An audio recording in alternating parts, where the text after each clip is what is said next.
قانون ہے، یہ قانون بدلتا نہیں ہے۔ علماء کے ساتھ بہت زیادہ مظالم ان کے ساتھ برتے گئے، لیکن ہمارے یہ بالغ نظر علماء تھے، حضرت حاجی امداد اللہ مہاجر مکی رحمت اللہ علیہ،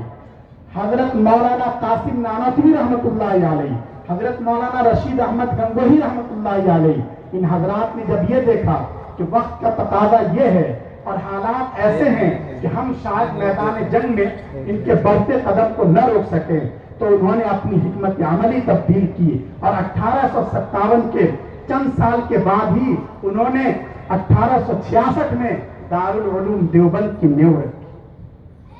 آپ اندازہ لگا سکتے ہیں کہ کس پس منظر میں دارالعلوم قائم ہوا ہے، اس لیے دارالعلوم کی مٹی میں آزادی سے محبت ہے۔ یہاں جو طلبہ تیار ہوئے، جو پڑھانے والے تھے، یہ سب وہ تھے جو آزادی کے لیے اپنا سب کچھ قربان کر دینے کا حوصلہ رکھتے تھے۔ یہی کی خاک سے شیخ الہند حضرت مولانا محمود حسن دیوبندی رحمت اللہ علیہ اٹھتے ہیں اور انہوں نے پوری پلان کی، اپنے شاگردوں کی ایک ٹیم تیار کی اور انگریزوں کے خلاف بڑی منصوبہ بندی کے ساتھ دنیا کے کئی ملکوں کو انہوں نے تیار کر لیا تھا کہ باہر سے ان کی فوجیں اٹیک کریں گی اور اندر سے یہاں کے جو ہندوستانی ہیں وہ بغاوت کریں گے، اور اس طرح انگریزوں کے لیے اپنے قدم کو جمانا مشکل ہو جائے گا۔ انہوں نے اپنے شاگرد حضرت مولانا عبید اللہ سندھی رحمت اللہ علیہ کو، جو اسی دارالعلوم دیوبند کے پروردہ تھے، انہیں کابل بھیجا۔ انہوں نے پورے صوبے کے عوام میں اور افغانستان کے لوگوں میں ایک طرح سے تحریک پیدا کر دی اور سب سے پہلی حکومت انہوں نے قائم کی، آزاد ہند حکومت انہوں نے قائم کی۔ ہندوستان کے باہر ہندوستان کے نام پر حکومت قائم کی گئی ہے، لیکن اس میں غور کرنے کی بات یہ ہے کہ شیخ الہند رحمت اللہ علیہ کے ایما پر، ان کے مشورے پر مولانا عبید اللہ سندھی جو حکومت قائم کر رہے ہیں، اس حکومت کا وزیر اعظم اگرچہ مسلمان ہیں، اس حکومت کا وزیر خارجہ، ہوم منسٹر اور فورین منسٹر اگرچہ خود مولانا عبید اللہ سندھی ہیں اور اس کے پرائم منسٹر مولانا برکت اللہ بھوپالی ہیں، لیکن اس حکومت کا پریزیڈنٹ جن کو بنایا گیا وہ تھے راجہ مہندر پرتاپ سنگھ۔ شیخ الہند رحمت اللہ علیہ جو اس دارالعلوم دیوبند کی فکر کے بانیوں میں ہیں اور اس فکر کو آگے بڑھانے والوں میں ہیں، اس دارالعلوم دیوبند کے پہلے طالب علم ہیں، ان کے شاگرد جب کابل میں جا کر ہندوستان کی آزادی کے لیے آزاد ہند حکومت قائم کرتے ہیں تو اس کا پریزیڈنٹ اور صدر وہ کسی اور کو نہیں، حالانکہ وہاں آس پاس سب مسلمان ہیں، پھر بھی وہ راجہ مہندر پرتاپ سنگھ کو انہوں نے بنایا۔ انہوں نے یہ میسج دیا، انہوں نے یہ پیغام دیا کہ اس دیش میں ہندو بھی ہیں، مسلمان بھی ہیں، سکھ بھی ہیں، عیسائی بھی ہیں، ہماری پالیسی صرف اپنے آپ کو پرموٹ کرنے کی نہیں ہونی چاہیے، ہماری پالیسی سب کو لے کر چلنے کی ہے۔ اگر ہم سب کو لے کر چلیں گے تو واقعتاً یہ ہندوستان آگے بڑھے گا، آپس میں بھائی چارہ رہے گا اور ہندوستان میں جو محبت کی خوشبو پھیلی ہوئی ہے وہ محبت کی خوشبو اور زیادہ پھیلے گی۔ یہ پیغام ہمارے بزرگوں نے دیا ہے، دارالعلوم دیوبند سے پڑھنے والے شاگردوں نے دیا ہے، دارالعلوم دیوبند کے تیار کردہ مجاہدین آزادی نے دیا ہے، اور اس پیغام کو ان بزرگوں نے اور آگے بڑھایا۔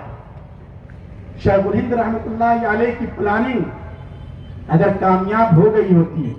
تو شاید اس وقت ہندوستان کا نقشہ کچھ اور ہوتا ہے، لیکن اللہ کو منظور نہیں تھا اور وہ گرفتار کر لیے جاتے ہیں۔ ان کے ساتھ شیخ الاسلام حضرت مولانا حسین احمد مدنی رحمت اللہ علیہ کو اور ان کے شاگردوں کو مالٹا کی جیل میں بھیج دیا جاتا ہے، لیکن پورے ملک میں ان کی رہائی کے لیے احتجاجی مظاہرے ہوتے ہیں جن میں ہندو بھی ہیں، مسلمان بھی ہیں، اور اس طرح آزادی کی شمع لوگوں کے دلوں میں جلتی رہتی ہے۔ 3.5 سال کے بعد شیخ الہند رحمت اللہ علیہ مالٹا کی قید سے واپس آتے ہیں۔ اس وقت ویسے ہی نحیف اور کمزور جسم کے تھے، اپنی زندگی کے آخری پڑاؤ میں ہیں، لیکن اس وقت بھی شیخ الہند رحمت اللہ علیہ کا یہ پیغام تھا کہ آزادی کی لڑائی تنہا مسلمانوں کے لیے لڑنا یہ بصیرت اور حکمت کے بالکل خلاف ہے، ہمیں سب کو ساتھ لے کر چلنا ہے۔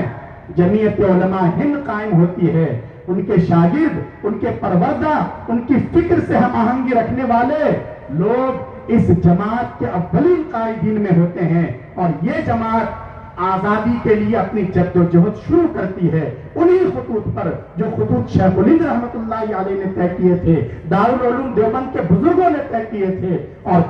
جمعیت علماء ہند نے اس وقت سرفروشی کے جو جذبات پیش کیے ہیں، آج کے ماحول میں آپ کے لیے اس کا اندازہ لگانا بھی مشکل۔ یہ وہ وقت تھا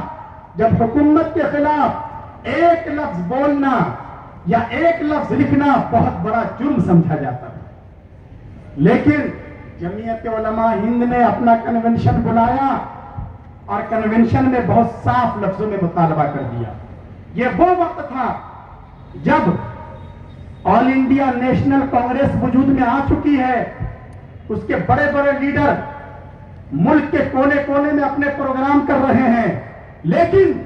انگریزوں سے وہ چند سیاسی مراعات کے علاوہ کسی چیز کا مطالبہ نہیں کر رہے ہیں۔ وہ اپنے حقوق کے لیے اور رائٹس کے لیے لڑ رہے ہیں۔ یہ جمعیت علماء ہند پہلی جماعت ہے جس نے اپنے کنونشن میں کہا کہ ہمیں پورے ملک کی آزادی چاہیے، ہمیں چند رعایتوں کی بھی بالکل مطلوب نہیں ہے۔ یہ جمعیت نے جب اپنے کنونشن میں یہ مطالبہ منظور کیا ہے، بعد میں جا کر کانگریس نے رد و قضا کے بعد جمعیت کے اس مطالبے کی تائید کی۔ یہ ساری چیزیں آن دا ریکارڈ موجود ہیں۔ ہمارے بزرگوں نے کبھی باطل کے آگے اپنا سر نہیں جھکایا، کبھی اس ملک کی عظمت پر آن پر بان پر آنچ نہیں آنے دی۔ شیخ الاسلام حضرت مدنی رحمت اللہ علیہ کو گرفتار کر لیا جاتا ہے، ایک مرتبہ نہیں، وہ کئی بار گرفتار ہوتے ہیں۔ ایک گرفتاری اس سلسلے میں ہوتی ہے کہ انہوں نے انگریزوں کے خلاف فتویٰ جاری کر دیا تھا، اس پہ دستخط کر دیے تھے۔ انہیں کراچی طلب کیا جاتا ہے اور ایک قیدی کی حیثیت سے کراچی کے ایک حال میں انگریز جج کے سامنے پیش کیا جاتا ہے۔ انگریز جج بڑے کرخت لہجے میں پوچھتا ہے، ملزم حسین احمد، کیا تم نے یہ فتویٰ دیا ہے کہ مسلمانوں کا انگریز فوج میں شامل ہونا حرام ہے؟ حضرت مولانا حسین احمد مدنی رحمت اللہ علیہ نہایت وقار اور اطمینان کے ساتھ جواب دیتے ہیں۔ حالانکہ اس وقت مولانا محمد علی جوہر موجود ہیں، اس حال میں وہ حضرت کے قدموں میں پڑ گئے کہ حضرت ذرا تعویل سے اور ہیلے سے اپنے آپ کو بچانے کی کوشش کیجیے، قوم کو اور ہندوستان کو اور اس تحریک کو آپ کی سخت ضرورت ہے۔ لیکن حضرت مدنی اس استفسار پر بڑے ہی اطمینان سے جواب دیتے ہیں کہ جی میں نے یہ فتویٰ دیا ہے، اور ابھی بھی میں یہ کہتا ہوں کہ مسلمانوں کا انگریزی فوج میں شامل ہونا حرام اور اسلام سے غداری ہے۔ جج پریشان ہو جاتا ہے، پہلو بدل کر وہ نہایت کرخت لہجے میں پوچھتا ہے، ملزم حسین احمد، کیا آپ کو معلوم ہے اس کی سزا کیا ہے؟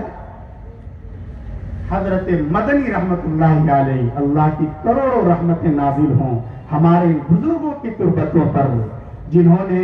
کبھی بھی باطل کے سامنے سر نہ جھکانے کا ہمیں درس دیا ہے، انہوں نے بڑے اطمینان سے اپنے بغل میں دبا ہوا کپڑا انگریز کی میز پر رکھتے ہوئے کہا کہ سزا معلوم تھی، اس لیے یہ کفن کا کپڑا دیوبند سے ساتھ لایا ہوں تاکہ جب مجھے تختے دار پر لٹکایا جائے تو مجھے اپنے کپڑے میں دفن کیا جائے، انگریز کے کپڑے میں نہیں۔ یہ ہمارے بزرگوں کی تاریخ ہے۔ لندن میں گول میز کانفرنس ہوتی ہے، وہاں لوگوں کے اپنے مطالبات ہیں، لیکن مولانا محمد علی جوہر قسم کھا لیتے ہیں کہ نہیں، ہمیں اپنے ملک کی آزادی سے کم کوئی چیز منظور نہیں ہے، یا تو ہمیں ملک کی آزادی کا پروانہ دو یا یہ کہ دفن ہونے کے لیے 2 گز زمین دے دو۔ انہوں نے قسم کھا لی کہ میں اب اپنے غلام ملک کا چہرہ نہیں دیکھنا چاہتا۔ اللہ رب العزت نے ان کی لاج رکھ لی، اور جب وہ واپسی کا ارادہ کر رہے تھے، راستے میں ہی ان کا انتقال ہو جاتا ہے، اور حکومت اپنے خرچ پر ان کی نعش کو فلسطین پہنچاتی ہے، اور انبیاء کی پاک اور مقدس سرزمین میں ہمیشہ کے لیے وہ آسودہ خواب ہو جاتے ہیں۔ یہ ہمارے بزرگوں نے اس وقت آزادی کی لڑائی کے لیے مہمیز کا کام کیا ہے، اور یہ چراغ سے چراغ جلانے کا یہ سلسلہ چلتا رہا۔ دارالعلوم دیوبند اس تحریک کا قائد رہا، اور یہاں سے کئی تحریکوں کی قیادت ہوئی ہے، اور اس طرح یہ قافلہ چلتا رہا۔ اور 1947 میں رات کو 12 بجے 15 اگست یہی تاریخ تھے، آل انڈیا ریڈیو سے باضابطہ اس ملک کی آزادی کا اعلان ہوا۔ لیکن اس دن کا جو صبح کا سورج طلوع ہوا تھا، لوگ اس کی کرنوں میں جشن منا رہے تھے، ایک دوسرے کو پھول تقسیم کر رہے تھے، مٹھائیاں کھلا رہے تھے، لیکن اس کی کرنوں میں ہمارے ان ہزاروں اور سینکڑوں بلکہ لاکھوں علماء کے خون کی سرخی بھی شامل تھی، جنہوں نے اپنے آپ کو اس دیش کی آزادی کے لیے قربان کر دیا تھا۔ یہ ہمارے اس ملک کی تاریخ ہے، ہمارے بزرگوں کی تاریخ ہے۔ نئی نسل کو یہ سب سمجھنا چاہیے، یہ جاننا چاہیے۔ مسلمانوں کی کمزوری یہ ہے کہ وہ تاریخ ساز تو ہیں، وہ تاریخ بناتے ہیں، لیکن جب تاریخ نویسی ہوتی ہے، تاریخی چیزیں مرتب کی جاتی ہیں، تو کبھی وہ خود ہی اپنے آپ کو الگ کر لیتے ہیں، یا جو لوگ تاریخ لکھنے والے ہوتے ہیں وہ اپنے خاص ایجنڈے کے تحت انہیں سائڈ پہ کر دیتے ہیں۔ یہ بہت بری بات ہے۔ تاریخ کے ساتھ ناانصافی یا